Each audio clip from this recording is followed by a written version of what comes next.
Hi, my name is Keith, and this is part of a series of videos providing program development opportunities for nonprofits.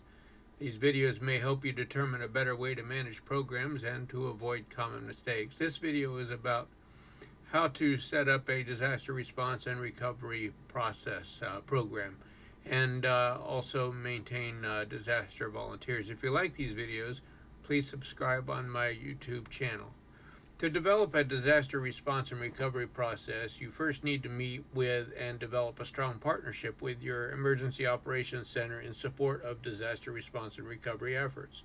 Primarily, your organization will likely be called on to support Emergency Support Function 15 to assist with the reception and assignment of volunteers, affiliated and unaffiliated, and the reception and distribution of donated items. Unless your specific nonprofit is a more specialized service, let's say you're a nonprofit in the medical field, then you'll be serving a different emergency support function.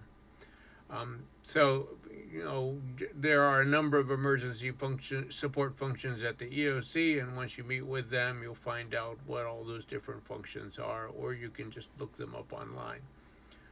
So when you speak with your Emergency Operations Center, ask the Emergency Operations Center for a tour of their facility, if they have any specific EOC trainings available, and if they have a text or email alert system that you can sign up for. Find out when they're having their quarterly meetings and learn their procedures for activation. I personally have been very involved in disaster response and recovery over the years. I have worked with the United Methodist Committee on Relief and have been deployed to major disasters. I was deployed to fires out in South Dakota, Hurricane Hugo, Hurricane Andrew, and then after leaving the United Methodist Board of Global Ministries, I continued to respond on behalf of the Florida Conference of the United Methodist Church with both fires and for Tropical Storm Faye. And then on behalf of United Way, I continued doing disaster response over the years. I worked with our local volunteer organizations active in disaster. I worked with our Brevard Long-Term Recovery Coalition and have at times led both of them. I, on behalf of United Way, was deployed to help out with the hurricanes in Volusia County, and also worked very closely with our own Brevard County Emergency Operations Center for a number of different hurricanes over the years. And then also in 2018 was deployed to work with the communities or the counties that were affected by Hurricane Michael, and helping them set up their long-term recovery coalitions. And then also, finally, also besides working locally in the community with Brevard County VOAD and the Long-Term Recovery Coalition, I chaired the Florida Volunteer Organizations Active in Disaster, otherwise known as Florida VOAD, before finally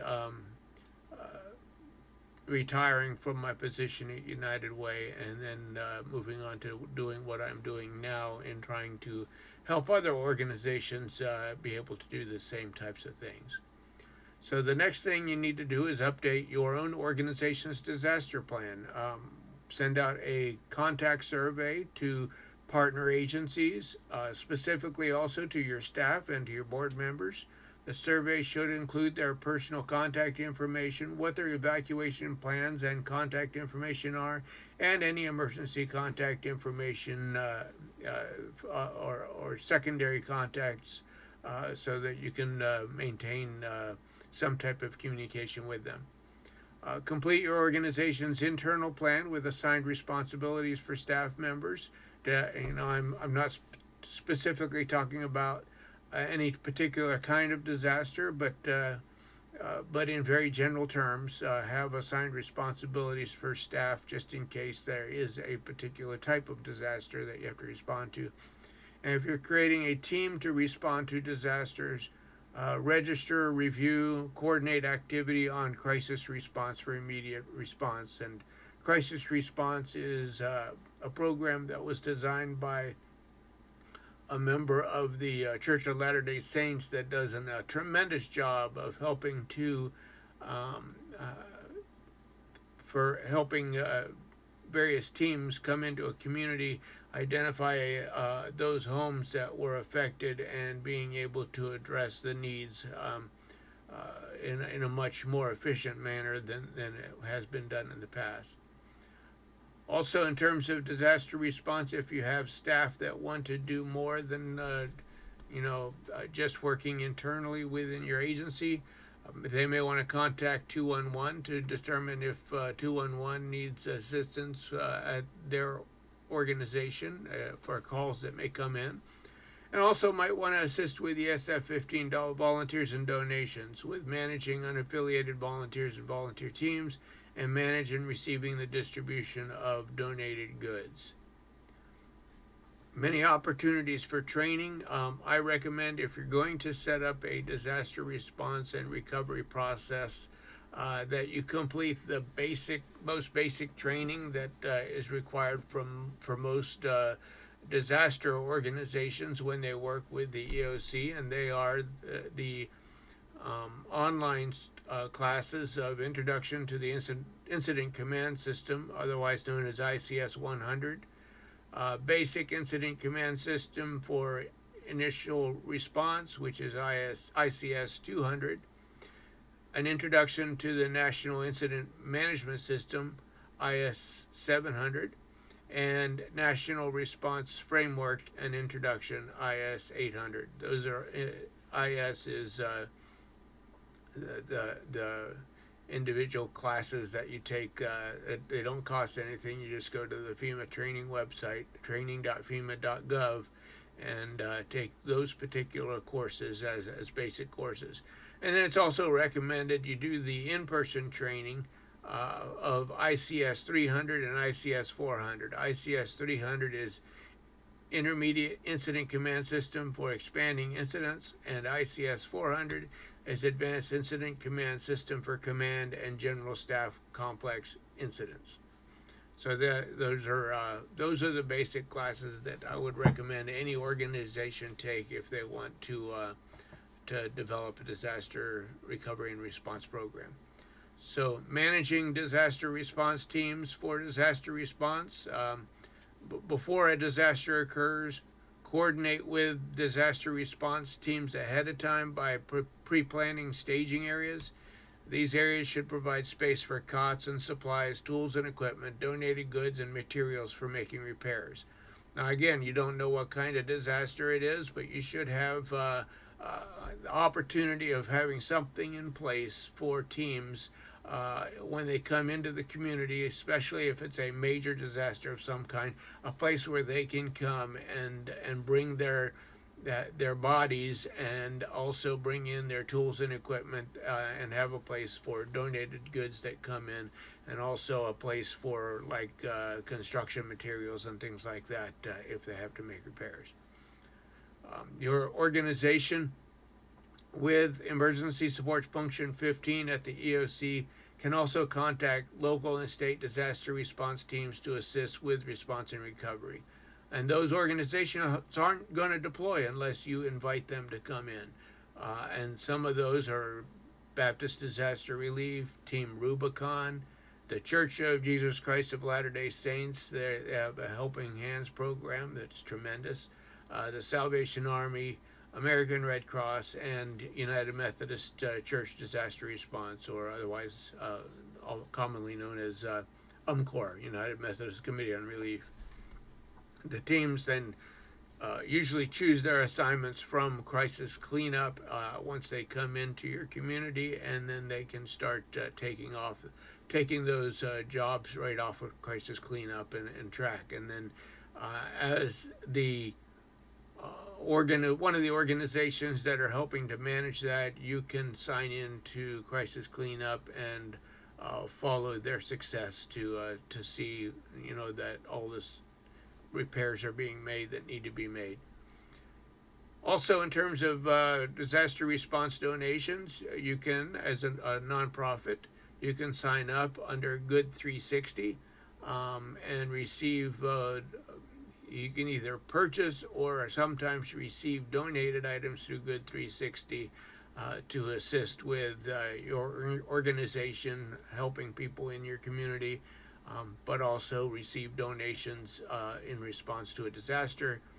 And then many of the organizations already listed will also provide donations through their organizations like Salvation Army and Red Cross and some of those. I know the United Methodist Church has always been really good with providing cleanup kits for flooding. Also, local response teams. I talked about these what we would call affiliated response teams, but you can have also unaffiliated response teams. Those are your local response teams that can include your local volunteers under the direction of those badge team leaders from the other teams. And you can gather those local team members through Volunteer Connect or Just Serve or your local VOAD, Volunteer Organization Active in Disaster, and also through your local churches. But you can gather these volunteers to help out with those teams that are already coming in place. Next is the Long-Term Recovery Coalition. The Long-Term Recovery Coalition is an organization that is activated after a disaster for those long-term recovery efforts. Long-Term Recovery Coalition should be made up of representatives of different organizations. I would recommend 2-in-1. Your county emergency management should have a place at the table. Your housing and human services should be there. Volunteer organizations active in disaster, Catholic Charities, American Red Cross, Salvation Army, United Way, and maybe some others. But those are the specific ones that I think are definitely most important to be on this team. Grant applications are then written to the state, to Catholic Charities, Lutheran Disaster Services, United Methodist Committee on Relief, and other state VOAD organizations. Long-Term Recovery Coalition then staffs the disaster recovery centers with volunteers to accept disaster case management intake applications. Well, basically, the Long-Term Recovery Coalition is responsible for managing the process of doing the case management. So when the funds come in, these case managers go out and help with meeting the unmet needs in the community.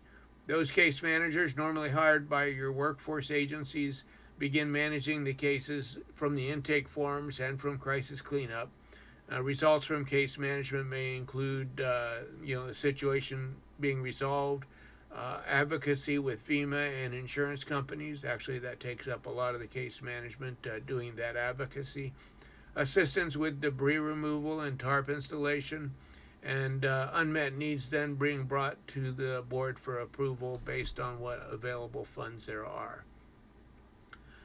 And no disaster is the same. I mean, in terms of one storm that I worked with was Tropical Storm Faye, and even though it was just a tropical storm, the response to that storm, because there was so much flooding in the area, it took well over a year to actually, meet all the needs, the unmet needs that were there in the community of homes that were not fully insured for the flooding that they had, and other issues that came up as well. I won't go into all the stories, but it did take a long time to complete that task. No disaster is the same, and every disaster will initiate a different type of response. The items I addressed here are things you can do now to prepare you for any potential natural threat.